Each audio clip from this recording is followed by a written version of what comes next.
I don't like it. I don't like doing this part. Do you remember in the Freaky episode where Will and I switched places and he made me do his thing?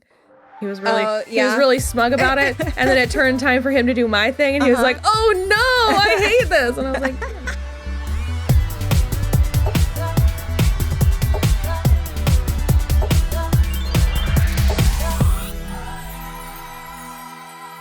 hello, everybody. I'm Kristin. And I'm Rachel. And this is, what am I saying? This is So I'm Watching This Show, your new favorite YouTube channel where we talk about movies, TV, music, and more. On today's episode, we are doing our 4th annual The Muppets watch. Almost all of them are first-time watches for me, which is fun because I was like, I liked The Muppets and I watched Sesame Street and stuff, but I was never like crazy into the movies. My parents didn't make me watch them. So today, the day after Thanksgiving, happy Black Friday, we are doing The Muppet Christmas Carol. And it's Rachel's favorite. That's why she's here and not Will. Yay! So excited. This is the movie to see, to share, to cherish with someone you love. Thank you for making me a part of this. Walt Disney Pictures presents from Jim Henson Productions, The Muppet Christmas Carol. God bless us, everyone. Whatever. You have been watching this forever. My entire life. Your entire life. So this came out in 1992. I've been watching it since 1992 for sure. I actually did not know that the Muppets did not originate A Christmas Carol for many, many, many years. In fact, I don't recall the first time I saw like an actual Christmas Carol, and I was like, where are the songs? No. Like I was very unnerved. I'm like, this is not a good time. Yeah, no, there are no songs. And it's very dark and sad and very Charles Dickens. Yeah, it's a fucking bummer, man. Yeah, it's a big bummer. What Christmas songs? I guess it's The Most Wonderful Time of the Year when they're talking about sharing like scary stories around the fire or something like that, like or scary ghost stories and Christmases long, long ago. Oh, yeah, sure. That line always bothered me because I'm like, who the fuck is sitting around stories on Christmas and telling ghost stories? I'm like, we're confusing holidays. You're like, here. I don't know about this, and then you're like, oh, yeah, and then Krampus is actually a pretty good movie. See below for a link to our Krampus episode because we did it a couple years ago for Christmas, and actually I kind of liked it. And the cast is weirdly stacked. Isn't Toni Collette in there? Toni Collette is in it. Yeah, it's weird. So, okay, as someone who was familiar with the original story first, I found this to be delightful. Yay! I'm so glad because everyone needs to love it, but deserves to love this movie because this is so good. It's very cute. Here's the thing. I love the sensibility of the Muppets. If you've been with us a long time and you've watched our other Muppets coverage, you know that I think they are so silly. And when I say silly, I mean that in the best way. In the most delightful kind of way. Because like the first 2 Muppet things we did outside, we have not gotten to the 2015 one with Jason Segel, which I also think is silly, but I love that in even maybe a deeper way than the older stuff. Will got a little bit, he was like, well, you keep saying it's silly. And I'm like, that's a compliment of the highest order. I don't know what else to tell you. So I love that they managed to make what's a dark and dreary story keep its roots, but make it silly. Because like, I love that Gonzo and Rizzo the Rat are the ones who are like the framing device. Yes. Like Gonzo is Dickens. And then Rizzo the Rat is just like along for the ride. He is just Rizzo the Rat. And then he keeps being like, you're not Charles Dickens. It's like super funny. And he keeps making comments. Gonzo keeps making comments about how he's an omniscient narrator and stuff. And it's that kind of Muppet stuff that's so funny. Also, I didn't know how much I liked Bean the Bunny. I know, he's so cute. A penny for the song, governor? I need a Bean the Bunny plushie in my life. I need that to exist. Someone send this. Yeah. We need to get like a P.O. box so they can start sending you guys plushies. Okay. Fun fact behind the scenes of a podcast, the reason we don't have a P.O. box is because they are expensive as hell. Are they really? You have to pay for them monthly, and it's like over $100. Oh, no. Yeah. What? It's bonkers. Wow. So eventually we'll get a P.O. box. If you want to help us on that journey, Patreon.com/soimwatching, Cashapp, Venmo, blah, blah, blah. Yeah, and then you can also send me a Bean the Bunny plushie. That'd be great. Knock out two birds with one stone. Do it. So I love all of that stuff. And I think my favorite part about this version, because I've seen multiple versions. I never got around to that Guy Pearce one from a couple of years ago. Mm-hmm. But I've seen multiple versions. I've seen it performed on stage. I've seen movies. I've seen, like, there's TV show episodes, Mm-hmm. you know, all kinds of stuff. I think the thing I liked the best about this is Michael Caine. Oh, he for me, he is my one and only Scrooge. Because they could have easily, like, gotten, like Sam the Eagle could have been Scrooge. You know what I mean? Like, we could have had a Muppet be Scrooge. But I love that it was him so much. And I think my favorite piece of trivia about this movie is that Jim Henson approached Michael Caine and was like, I want you to be Scrooge in this Muppet thing. And Michael Caine was like, okay, but I'm not doing anything silly or anything like a Muppet. I will interact with them like they are other human characters. I'm going to treat this like it's the Royal Shakespeare Company. Yeah, as you should. And Jim Henson was like, 100%. Let's do it. That's exactly what I want. And he does that. Oh, delivers in spades. He is not acting against Kermit the Frog, the Muppet. He is acting against Kermit the Frog, the man. The actor. The actor. And it's hilarious. It, like, adds this extra layer. It's very similar to, I think it was in The Great Muppet Caper, where Charles Grodin was in love with Miss Piggy. Oh, But it was in such a meta way where it was like Charles Grodin, the actor, was in love with Miss Piggy. It wasn't like Charles Grodin's character. He was playing himself and he's in love with Miss Piggy. And so it's the same thing in this where it's like Michael Caine is being mean to Muppets. Yeah. And it's threatening all of the rats in his mortgage brokerage. Funny. Yeah. So funny. And then my second favorite piece of trivia is that a lot of like young children didn't understand what the rats had done wrong, that Scrooge gave them all buckets of coal at the end. Oh, meanwhile, this time especially, and I don't know what this is pinging. Well, no, I know what it's pinging millennial wise. Because those were big ass buckets of coal. Huge buckets of coal. God, that's so much money. That's so nice. Sweet. Yeah. So that's my second favorite thing is that kids were just confused. They were like, but the rats were good. Like, and he like gave them coal. That's so mean. But it's actually like a really nice gesture. I'm sure me and my brothers probably asked my parents about that. And they were like, no, that's very nice. Very nice. Yeah. We can kind of go through because there are things that I took issue with. One of them being the Ghost of Christmas Past. Oh, the absolute fucking worst. I've so always spooky. hated her. Oh, I've always hated her. I like her from far away. I think the effect is very cool with the robes. I agree with you about far away. Yes, but you can't tell. Up close is a nightmare factory. Yeah, agreed. I don't want anything about that. No, it's real spooky. And it's like, so for like lots of different versions, it's sometimes like a little girl, right? Like an actual little girl. And then isn't it like Carol Caine in Scrooged? The one with Bill Murray? I think it's Carol Caine, but she's all fancy like a fairy. And she like hits him a lot. That's so much more palatable than this. Yeah, this is... But we talked about this a little bit. Anytime that the Muppets try to do babies... Oh, yeah, because there are baby Muppets in this, and it's real spooky, too. It's like... It's as bad as like early Pixar babies. Yeah, they look like melons. They do. Or like Cabbage Patch Kids. Yeah. Is what they look kind of like. And I even like Cabbage Patch dolls, but these are not okay. Yeah, I don't care for the babies. I do think that my favorite of because obviously the third one always looks like death, and that's like nothing new. I really liked this Ghost of Christmas Present. Oh, he's great. He is so cool. So jovial. Really, and for me, he always pinged like Santa Claus for me. Okay, because sort of. Because of just like the really like ha ha ha ha laughter, and I like that he was so forgetful that he had like what is it short-term amnesia. Yeah. Well, it's because he only lives in the present. Yeah, I mean I get it. Yeah, but it was very silly where he just like kept introducing himself, and even Michael Caine's Scrooge was sort of like bemused every time he was like, okay, like let's see how this plays out. Well, I just feel like his happiness is so infectious that like.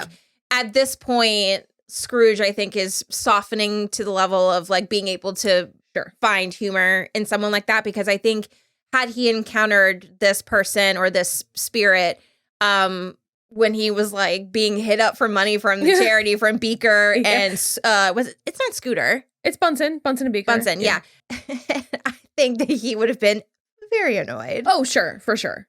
Absolutely. So you had a big issue with the one song being cut. The Belle song. Okay. So much. So when this uploaded or was released on Disney Plus, and I'm like sitting down, this is a yearly tradition for me. And I'm watching it. And so they set up the whole thing and, she's talking about them delaying their marriage another year. And which just interstitial, the guy who plays young Scrooge, smoke show, is a fucking piece. Mm-hmm. Oh boy. And also get it. The one that plays Scrooge's nephew Fred. Oh, could get also a piece. Uh-huh. Continue. But so he was like, I love you, Belle. And she's like doing all the mouth work. You did once. Like that. And then she stands up to get ready and it just cuts to the end of the song. Yep. And you just hear it played out. And then Rizzo and Gonzo, I think, are both crying. Oh, crying on the bench. Yes. Yeah. And then they do the reprise at the very end. Yeah. But instead of, because the song is The Love Is Gone. And then the reprise is The Love We Found. And it's just kind of like, that is like a titular moment. How could we cut that? So apparently, Jeffrey Katzenberg, who was the head of Disney at the time, mm-hmm. I don't remember if he's been outed as a dirtbag yet. I wouldn't surprise me at this point. But maybe. He thought it was too sad for young children. So they cut it. But we later found out while we were watching it that they are re-adding it, but they lost the master recording to it at a certain point. And so they have since found it and they are trying to get it woven back into the actual cut because it was removed from the theatrical cut mm-hmm. is the issue. Mm-hmm. And then but it was on the VHS. Yes, which I mean, we wore that thing out. Yeah, but I really, really hate the notion that children can't handle negative emotions. Exactly. Also, this movie in this story is really sad. Yeah. It's really melancholy. So just a little bit of more context about why his heart is broken, I think we can handle that. And what made him a hard-hearted person to begin with. Yeah. And stuff. And that's the thing that kind of annoys me the most is this is the type of thing 100% that you should be using to introduce kids to tough concepts. Yes. We have talked multiple times, Will and I, on this show about how he was introduced to the very basic notion of sex slavery mm-hmm. from Princess Leia and the Gold Bikini. Mm-hmm. And people are like, this is so bad. It's non-feminist and blah, blah, blah, whatever. And I'm like, okay, but still, she's wearing the gold bikini when she kills Jabba the Hutt. So you have to, it's this way you can understand that making your life only about money will cause you emotional pain. Mm-hmm. And I think that's so important for so many kids. It's it's important for a lot of grown-ups too. Mm-hmm. Perhaps Jeffrey Katzenberg. Who knows? That's the kind of thing that annoys me about it, where it's because I had no prior love of this movie, mm-hmm. I was I mean, it's just a song, it's wwhatever, and it's also so boring. It really is, but I mean, it's also so boring, and it's one of only 2 scenes that Belle is in. It's not even like Michael Caine doesn't find her at the end, and they get back together as old people. But so again, I didn't have any preconceived notions for it, but then so it wasn't as jarring for me. But knowing all the backstory, I'm just sort of mm-hmm. Yeah, and I mean, I agree. It's boring, but it's needed, especially if you were going to do a reprise at the end.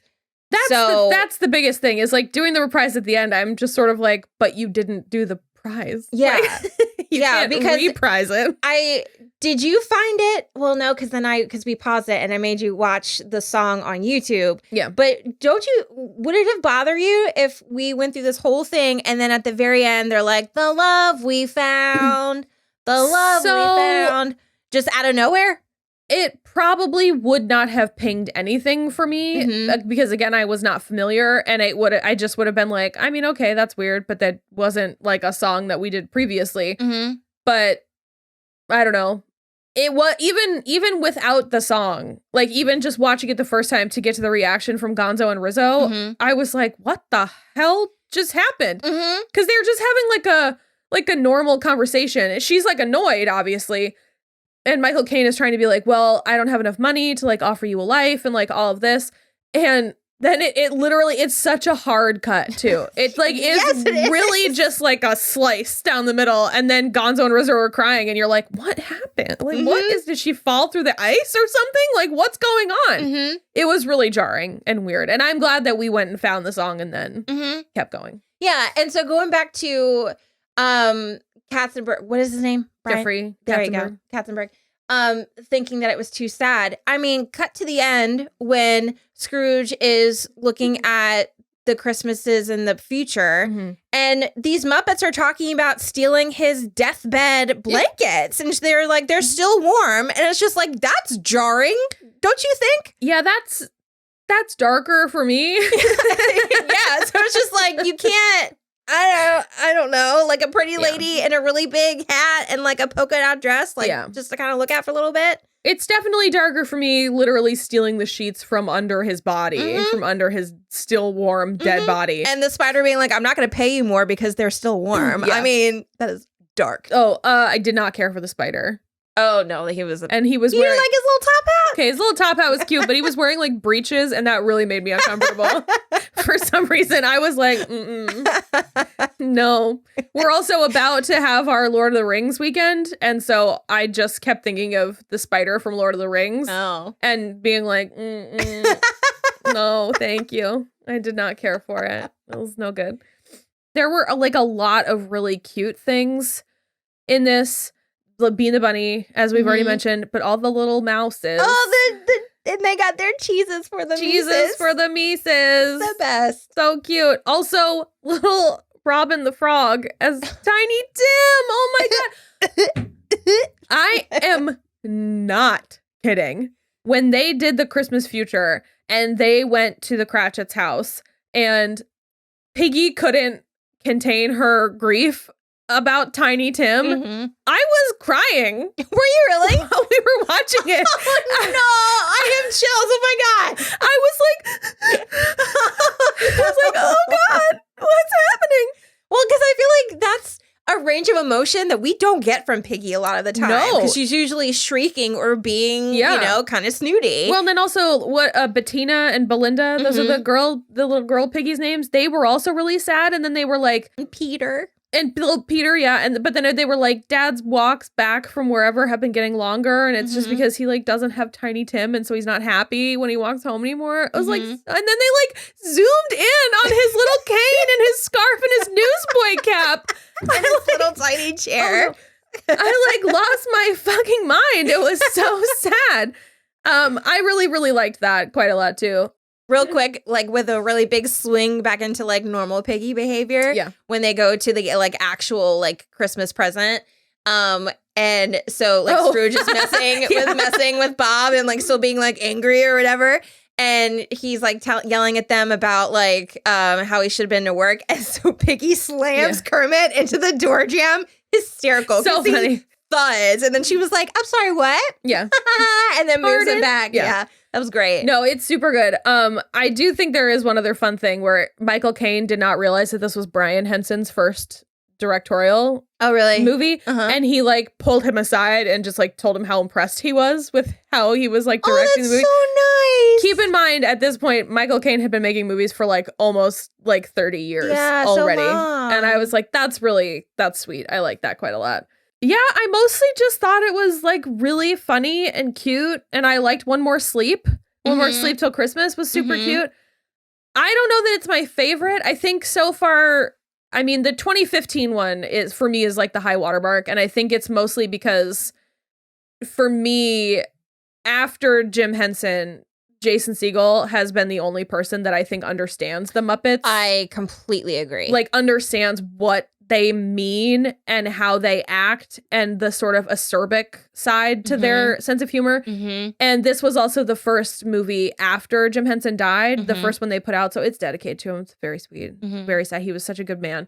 And so I do like it. So the 2015 is a high watermark for me, but then I think The Great Muppet Caper, I think has to be my favorite so far. We haven't done Treasure Island or like Muppets in Space or anything like that. Have you seen Treasure Island? Okay, Kristin, this blows my mind that I have so much more Muppet education knowing my family and my parents. Yeah. Like, wild that I've seen so many, and I saw them so early. So maybe it's because my family was already leaning socialist. That they were like, we don't need more socialism. Yeah. We're like, fine, it's fine. My parents are like, what are these puppets talking about over here? Yeah, it's silly because it's puppets. Don't worry about it. Maybe I would have like started a revolution if I had been exposed to more socialist ideals. You know what?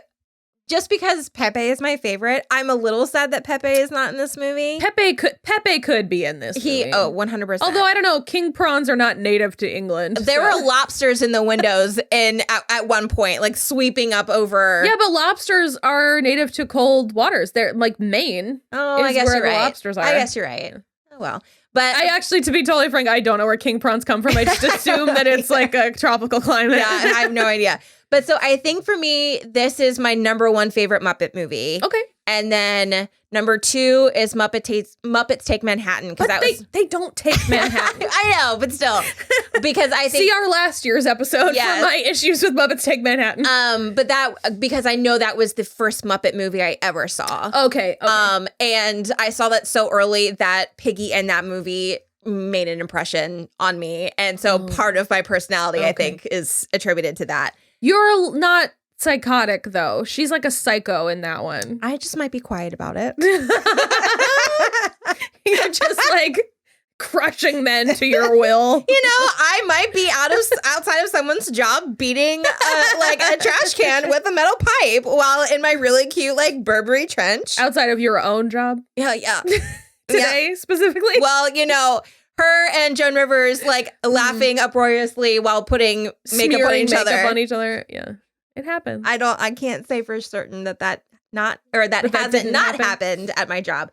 But then I think Treasure Island would be after that for me, and then the 2015 one. So I don't even know the story of Treasure Island because I never read it either. So that'll be interesting for me to watch. It's very like Pirates of the Caribbean. Okay.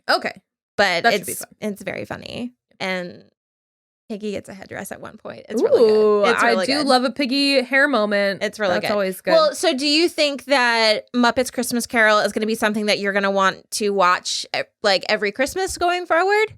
Or is it more or less just kind of like, that was nice? I think it was mostly nice. I mean, I might watch it once or twice more, especially because it's on Disney Plus. So why wouldn't I? But I have my own Christmas movies that I do every year. Also, that was something I meant to say is, have you ever seen a movie called Darby O'Gill and the Little People? No. Okay. So it's a St. Patrick's Day movie for me. You guys talked about it one time, didn't you? Okay.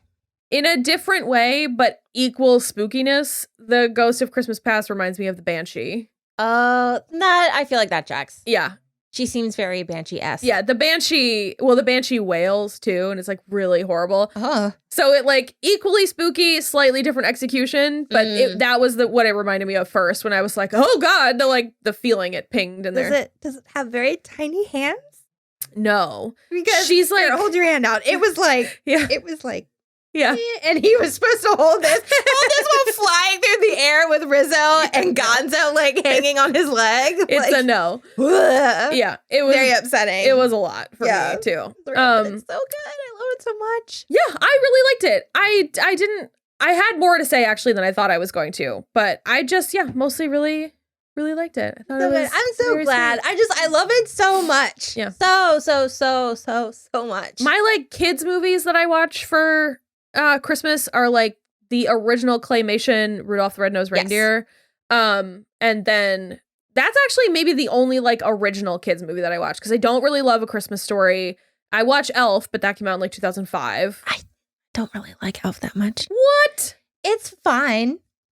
It's fine. I sometimes watch It's a Wonderful Life. I love It's a Wonderful Life. And then I'm going to make you watch it this year. My new favorite to do is Meet Me in St. Louis. Yes, I would like to do that. Yeah. And it is. I keep meaning to, and then I keep forgetting. It's directly because it's the movie that Elizabeth Reeser watches in The Family Stone, which is a Christmas movie that I hate. It's bad. Everyone's It's so upsetting. mean, Yeah. and I don't understand. Yeah.